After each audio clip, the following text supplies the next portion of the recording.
बिस्मिल्लाहिर्रहमानिर्रहीम। अस्सलाम वालेकुम नाज़रीन। आज की वीडियो बहुत ही डिटेलिंग वीडियो है। जैसा कि आपको मालूम ही है कि कुकिंग रेंज ने मुझे बहुत ज़्यादा जो है ना तरक्की दी। कुकिंग रेंज की वीडियो मेरी बहुत वायरल वीडियोस हैं। तो आज भी आप बहनों की रिक्वेस्ट पे मैं एक वीडियो बना रही हूँ जो कि बहुत ज़्यादा मुझे कुछ 600 के अराउंड अबाउट मैसेजेस आए हैं, जिसमें उन्होंने यही एक ही क्वेश्चन किया है। तो मैंने सोचा कि मुझे दोबारा से डिटेलिंग वीडियो बनानी चाहिए जिसमें आपको मैं बताऊं कि इस जो क्वेश्चन है इसका आंसर क्या है। तो चलिए वक्त को ना ज़ाया किए बिना हम वीडियो को स्टार्ट करते हैं। एक दफ़ा दरूद इब्राहिमी पढ़ के हज़रत मोहम्मद सल्लल्लाहु अलैहि वसल्लम को तोहफ़ा कर दें। चैनल को सब्सक्राइब कर लें, वीडियो को लाइक कर दें। काइंडली मेरा 10 के होने वाला है। प्लीज़ प्लीज़ आपसे रिक्वेस्ट है, इतनी देर का आपका हमारा साथ है कि हमारे 10 के कर दें। बड़े बड़े सेलिब्रिटीज़ के तो आप कर देते हैं, लेकिन अगर आप हमारे भी कर दें तो बड़ा ही आपकी मेहरबानी होगी। तो चलिए हम वीडियो को स्टार्ट करते हैं।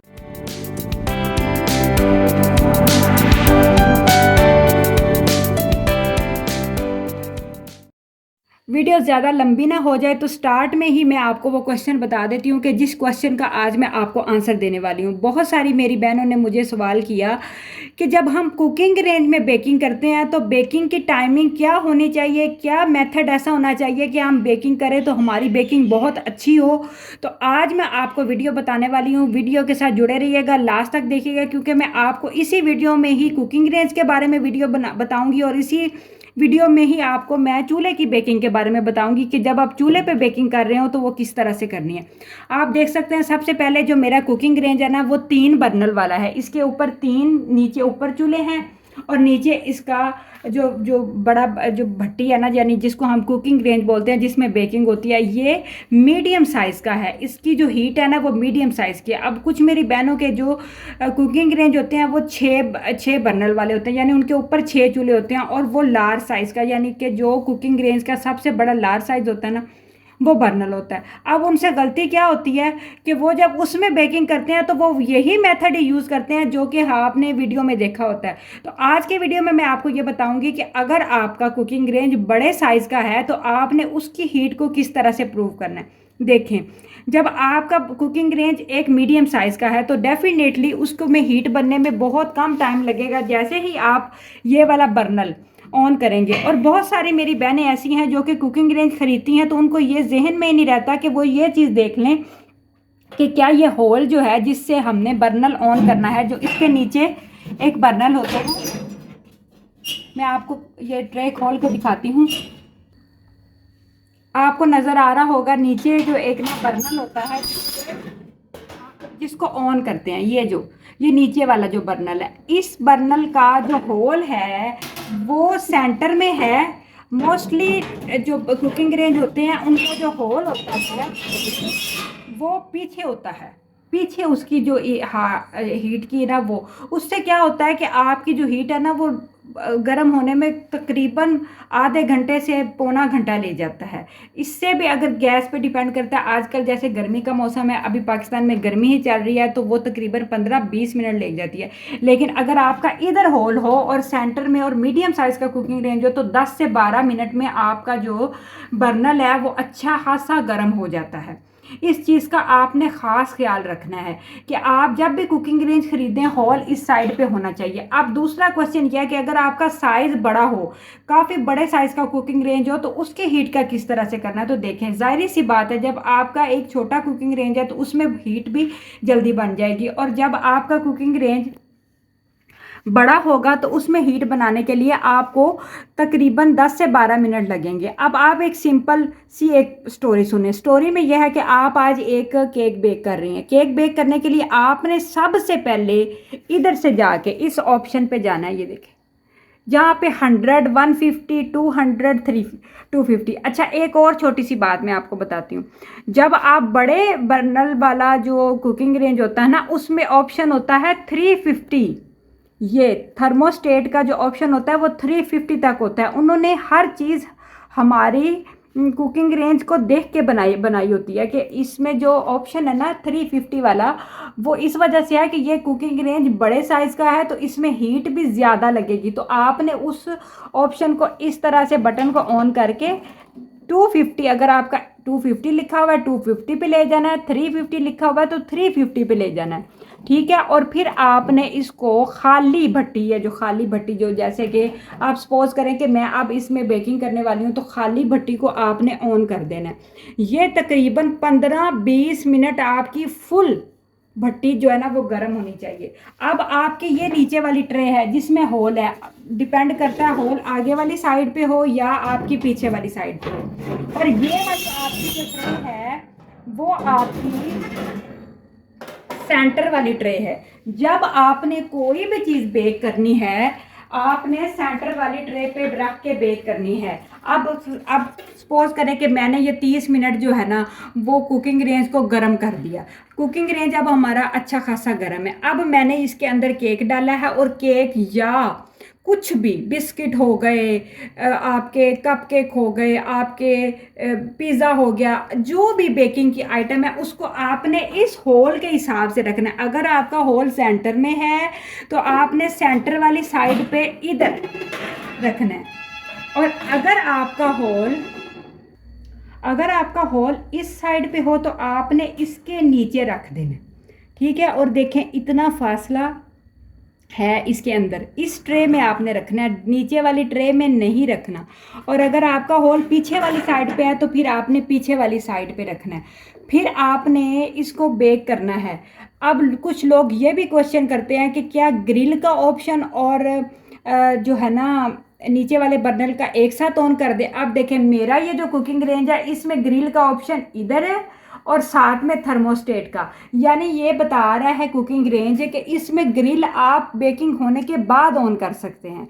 एक टाइम में एक ही बटन ऑन होगा। कुछ लोगों के इस साइड पे अलग से ग्रिल का ऑप्शन होता है, लेकिन ग्रिल आपने एक साथ ऑन नहीं करनी। ग्रिल का काम जस्ट हमें हमारी ऊपर वाली टॉप चीज़ को कलर देना है। जैसे हम बेकरी से केक लेके आते हैं तो वो ब्राउन से कलर के होते हैं ना, ग्रिल का काम भी जस्ट उसको ब्राउन करना है। तो आपने नीचे वाले कुकिंग रेंज को ऑन करके फिर आपने इधर से दरवाजे को बंद कर देना है।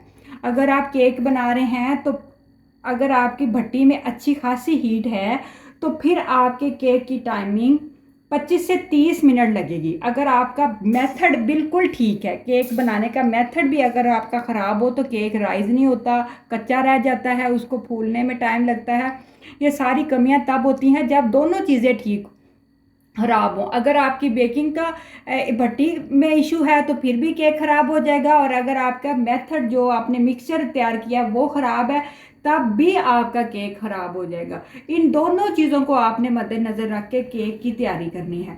तो अब इस तरह से समझिए हमारा केक जो है ना वो बेक हो गया है। इसको 30 मिनट्स हमने बेक किया है। केक नीचे से बिल्कुल पक चुका है।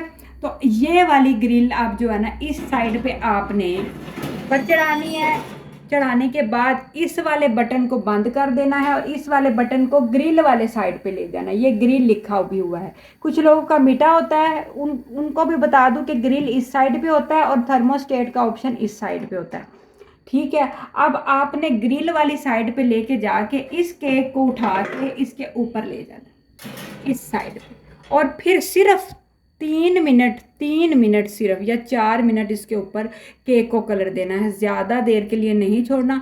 अभी हल्का सा कलर अगर आप ज़्यादा देर के लिए छोड़ देंगे तो आपके केक का मॉइस्चर जो है, यानी कि नमी जो है जो केक को स्पंज कर रखती है, सॉफ्ट रखती है, वो ख़राब हो जाएगी। हाँ, अगर आप रस केक बना रहे हैं तो रस केक बनाने के लिए आप ऊपर वाली ग्रिल को ऑन करके हल्की आंच पे छोड़ दें 10-15 मिनट के लिए, तो वो सारा मॉइस्चर खींच लेंगे। अगर आपने स्पंज केक बनाना है तो फिर आपने ज़्यादा नहीं करना। चलें अब मैं आपको इसी वीडियो में ही बताती हूँ कि चूल्हे पे जो अगर बेकिंग करते हैं तो उसकी क्या टाइमिंग मेथड है, किस तरह से करते हैं। ये मेरा नहीं ख्याल कि मज़ीद इसकी डिटेलिंग की ज़रूरत है। हाँ, आखिरी एक क्वेश्चन कि जब आप बेकिंग कर रहे हो तो दरवाजे को पूरा बंद कर दें, और जब ग्रिल कर रहे हो तो दरवाजे को इतना सा खोल दें।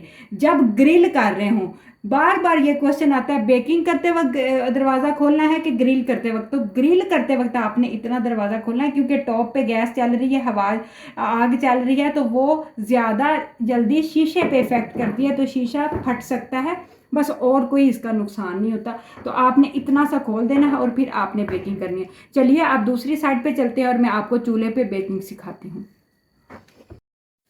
अब छोटी सी कॉमन सेंस की बात है, मेरी बहुत सारी बहनें मुझे ये क्वेश्चन करती हैं कि हम जब इस पे केक बनाती हैं तो हमारा केक जो है ना वो सिर्फ 15-20 मिनट में बेक हो जाता है, बहुत अच्छा राइज होता है, तो बजाय इसके कि कुकिंग रेंज में हम केक बनाते हैं तो वो हमारा ख़राब हो जाता है। अब आप खुद छोटी सी सेंस से सोचें कि एक कुकिंग रेंज जो इतनी बड़ी भट्टी है उसके अंदर नीचे बर्नर लगा हुआ है और फिर उसको हम ऑन करके इतने फासले पे हम केक को रख रहे हैं सेंटर वाली ट्रे पे, तो जाहिर सी बात है कि वो बड़े लेवल पे जो है वो भट्टी है उसने बेकिंग टाइम को थोड़ा सा टाइम देना है, उसका उन्होंने मेथड इस तरह से सेट किया हुआ है। अब ये एक छोटा सा चूल्हा है, इसके ऊपर एक छोटी सी देचकी है जिसके अंदर ये एक हमने स्टैंड रखा है और इसके सेंटर में हमने ये केक का सांचा रख देना है। तो आप खुद बताएं कि इधर से जब हम हीट को आग को जलाएंगे, इतनी आग फुल तेज़ आग जो कि अच्छी खासी तेज़ है, इस आग को हम मीडियम या थोड़ा सा लो भी कर दें तो फिर भी अच्छी खासी हीट जो है ना इस देचकी के लिए काफ़ी है, और फिर इतना कोई फासला भी नहीं है इसके अंदर, तो इस वजह से हमारी बेकिंग इस देचकी में जल्दी हो जाती है। ये एक छोटी सी बात है। दूसरी बात ये कि जब हम इस पे बेकिंग कर रहे हो तो अक्सर मेरी बहनें कहती है कि हमारा केक जल जाता है। अब उनको मसला ये आता है कि एक तो वो डायरेक्ट इस तरह से ही केक रख देती हैं, या जाली स्टैंड पे रखेंगे तो जाली स्टैंड पे रखने के बाद केक को नीचे आंच बड़ी ज़्यादा चला देंगी, तो आपने जब भी केक बनाना है तो फ़ौरन ही चूल्हे को ऑन करना है, इस देचकी को गर्म करना है, सेंटर में ज़रूर स्टैंड रखना है और फिर इस स्टैंड को रखना है। रखने के बाद आपकी जो आंच है ना वो बहुत ही स्लो होनी चाहिए। जितनी आंच आपकी कम होगी उतना केक आपका बेस्ट बनेगा। ठीक है, यकदम जैसे ही आप अंदर केक डालते हैं आंच फुल कर देते हैं, उससे क्या होता है केक एक दफ़ा तो फुल राइज होता है और फिर जब आंच स्लो होती है तो फिर केक आपका बैठ जाता है, उसका स्पंज बैठ जाता है। जितना आहिस्ता आहिस्ता स्लो आप उस पर बेकिंग करेंगी उतना ही जल्दी बनेगा। इसी तरीके से आप पिज़्ज़ा भी बेक कर सकते हैं।